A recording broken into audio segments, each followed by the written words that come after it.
Go on. Why do people who smoke weed not want to get up in the morning? This is not right. Goddamn we get up just like you do. Oh, no. Don't you bring weed into this? It's getting up and driving 160 miles. Judgmental Jeff over here. And then having to deal with Eric Sims, the first person. That I understand. How do you not reach for the pen? Seriously. And if anyone doesn't know, that is a Sandman in the studio. But I want to again thank Shane Douglas and Just Incredible for a great interview. Incredible. I love those guys. Absolutely. And let me introduce the star of the show again. Who? Up for sale, $5.95 an hour. Stop. Jimmy Farrow. Wait a minute. What if they have a coupon? Well, by the way, Village Connection has its own coupon magazine. Wait a. You put me in the Village coupons. Yes. I am now part of the discounted program. We will actually. that's very flattering there, Jimbo. We will actually pay for the shipping and handling. That is. You're going to ship me. Shipping and handling. Yeah. Do I get to be in a box with the styrofoam peanuts at least? Oh, that's very exciting. It's very exciting. Yeah, 12 years of college down the drain. Our guest of honor, none other than ECW superstar, the Sandman. Yeah. So, guys, pot floating around the studio. What? What's going on? It is not. First of all, I'm licensed, so too bad. Can't bust me. Go on. How do you guys function on that shit? Pennsylvania. But how do you function on it? I live with the pen in my hand, one of my pockets, and this thing is never far from me. That's right. Ever. That's right. That's right. Sharpens your focus or dulls it? I'll smoke pot to do something. You know what I mean? Well, like get up in the morning. Oh, I want. Wait a minute, you smoke pot? Not all of us reach for a box of donuts, you know. Go on. That's true. Yeah, it's just What a shot. That was a shot across my mouth. What are you talking? Oh, yeah. There you go. There's a double hernia, folks. Go on. You're fired. I know. You sold me already. What's the difference? No, seriously, you have to smoke pot to go cut your lawn? Dude, to do anything. How about to have sex? So, like, if you want to have sex with a woman? Or want to. Want to, not have to. Boy, you got us on crutches. Oh, someone give me weed. Oh, God. I don't think I can get up today. What's wrong with you? Dumbing down of America. Holy stereotype, Batman. Anyway. They're invading our country. Hold on. Let me have another hit on my weed. While I sock the guy who's invading my country. I don't want to shoot. I don't want to shoot at the enemy because I have to smoke my weed. They feed soldiers acid and play the Metallica. What are you talking about? It's medicinal in so many cases. Absolutely. PTSD. Dude, they're using ecstasy for PTSD right now. Thank you know what I mean? Thank you. Don't get, pot is good. Wait a minute. It was given to us by, anybody know who the Queen of Sheba is? If you read into the Mahabharata, right? Yeah. She gave it to us as a medicine, dude. Right. It was given to us by God. Yep. Right. Absolutely. Bingo. So there. What about wait a minute, hold on. Weed wagon? Hold on, now. I've defended this country. I've been in many places, as you all know. You see me smoking weed? I'm not claiming PTSD. Oh, you were drinking one of beer. those weekend dudes. No, bro, I was not a weekend war. No. I was. You know better than that. Wait a second. That's right. You were watching VHS wrestling tapes overseas. That's right. I do remember. Boy, you were exciting. Yeah, go on. Have a smoke, will you? Lighten the hell up. Listen, don't get upset because you're a pothead. I'm not a pothead. I'm a weed dude. Anyway, Sandman, what is going on here? The Pharaoh is going to. He still owe you money, Paul Heyman? No, that's it. We're good. Maybe not. No, we're good. That's hilarious. I owe him. I probably fucking owe him. Oh my God! What do you got, Mikey? Legendary program with Raven and your son. Oh wow! Who came up with that angle? Did you enjoy it? Oh, here we go. Yeah, I'll tell you this. Thank you. So we're in fucking, I think it was maybe Jim Thorpe. But wait a minute, there used to be this dude that was like a biker dude and had a gorgeous wife. I don't even know if you were at the company yet. I forget the names, of course. Home Alone movie's hot. I walk in, me and Todd drove together. Todd was in the locker room before me because it was small and I didn't like being in there. And so I walk up to Paul. Paul's sitting here. He goes, I got a great idea. I'm going to get Macaulay Culkin. And he says this to me in the middle of the locker room. He goes, we're going to get Macaulay Culkin, and we're going to do this, and we're going to do this. And Todd's just like smirking on his face. I'm like, Paul, why don't we use my own 5-year-old son that looks just like him? He goes, that's a great idea. That's how it started. Wow. The cane. Me ended up with the cane. Michael Fay, this kid. in Thailand, spray paints a fucking car, right? And now, it's not like, hey, go to jail for a couple months. It's like, no, dude, we're gonna beat you, and we're gonna beat you good, dude. So you're gonna learn a lesson because that's how it's done over there. So he's gonna get caned with, it was like a cherry stick with like a vine wrapped around it or something like that. But every shot draws blood, and the United States was up in arms. So I happened to, just another pure chance luck, like the meeting Bruno and shit like that. I happened to live where Paul was putting the show together. He was in Paola, I was in Broomall, I was 20 minutes away. Paulie doesn't even call me. Todd calls me and says, Paulie wants you up at the studio immediately. I roll into the studio, and he knew that I knew about world affairs and I liked politics. Everybody always knew that. He goes, you're going to start carrying a cane. I'm like, what do you mean? He goes, well, you know the kid this and that. He goes, trust me, it's going to be hot. I said, so how are we going to get a cane? By this time, we like walked out, we're outside, we're standing under a tree. I said, well, what are we going to use as a cane? He's like, looks up at the tree, rips a branch out, pulls all the small shit off. He goes, here, use this for now. Here's your cane.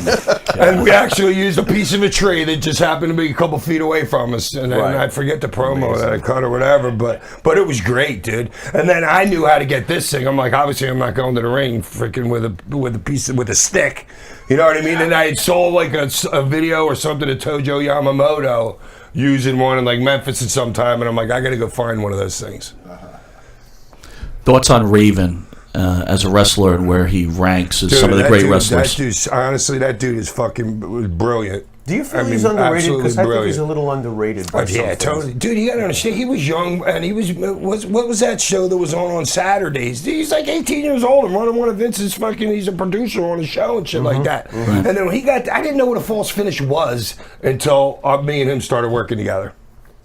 Then just this, dude, we used to do like literally 100 spots in a row. We'd have, me and the Meanie would do this, and then I'd do something to Rave, and then here comes Stevie for this. I'd do something to, here comes Peaches, then do something. We'd do like 3 sets of that in like a half-hour match, dude. Elaborate fucking shit, dude. It was good. Everybody had great timing.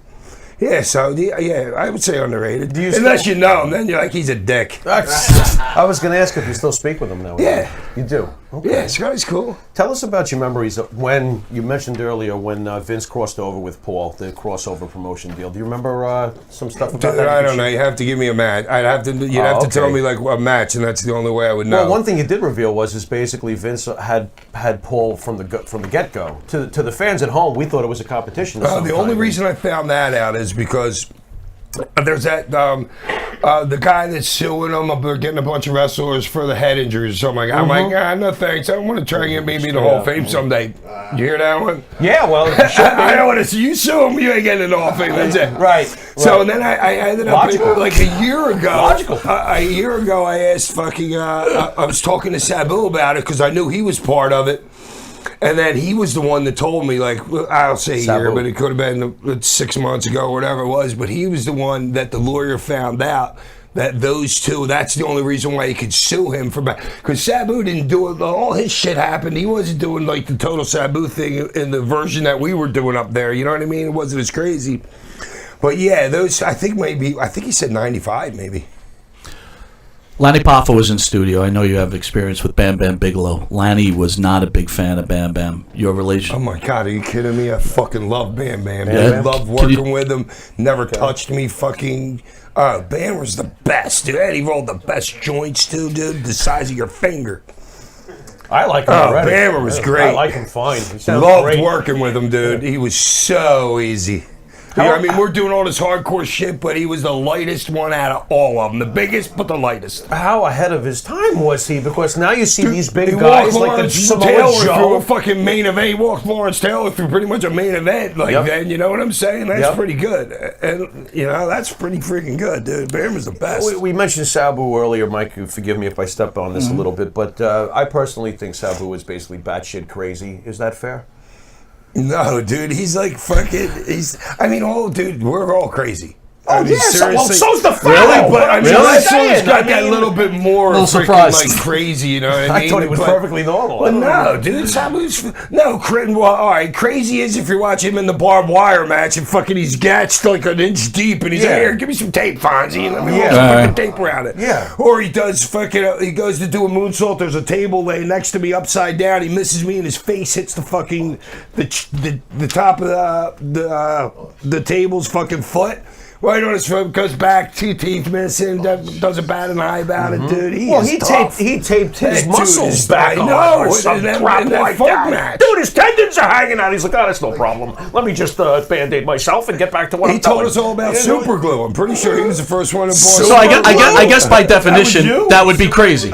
He super glued you? We super glued. One of my buddies playing first base in softball last year. Freaking me and Papa playing every Sunday. Okay. And Blick's at first base. He gets caught in the head with a line drive. He's got a nice cut. We went to the bar and super glued him right at the bar. Nice. Yeah, he wanted to go to the hospital. Like this. Super glued. You can't even see a scar now. By the way, the Pharaoh is a softball ringer, so you can ship me to Sandman softball game for $4.95 plus tax.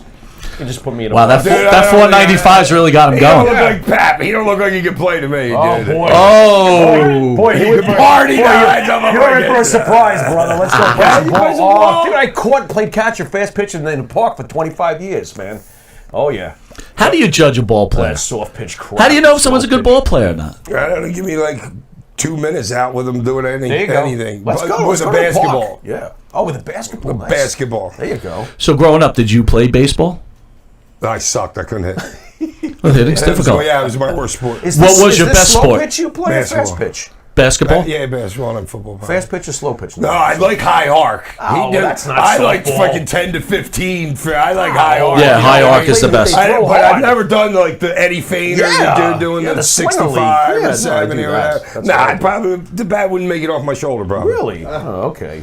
So you transitioned to WCW. Is that like a culture shock to you at this point? Because you kind of go a little corporate, right? Well, yeah, but I knew what to expect because I had buddies there. You know what I mean? I knew to expect nothing.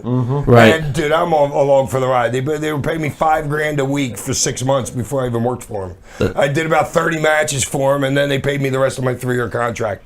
Wow. I forgot to turn it off. Who came up? What? Yeah. How sharp? Because you got to understand, that's the year they went under. They lost all their $70 million. I just got lost in the shuffle, dude. I only worked for them for one. I signed on September 9th. Was gone like by September 11th, like the next year. Was back in ECW like October 28th. But and you're only supposed to get paid for 90 days, dude. They paid me the rest of the contract. So I'm getting paid like $4,000, $3,500 for Paulie and $5,000 for them for a year and a half or whatever it was. It was fucking great. Who comes up with hack? Me. That's you came up with hack? It's my brother. Okay. When I was like playing basketball when we were kids, I ended up being Hack, dude. My kids call me Hack, dude. My parents call me Hack. Right. I've had that nickname since I was very, very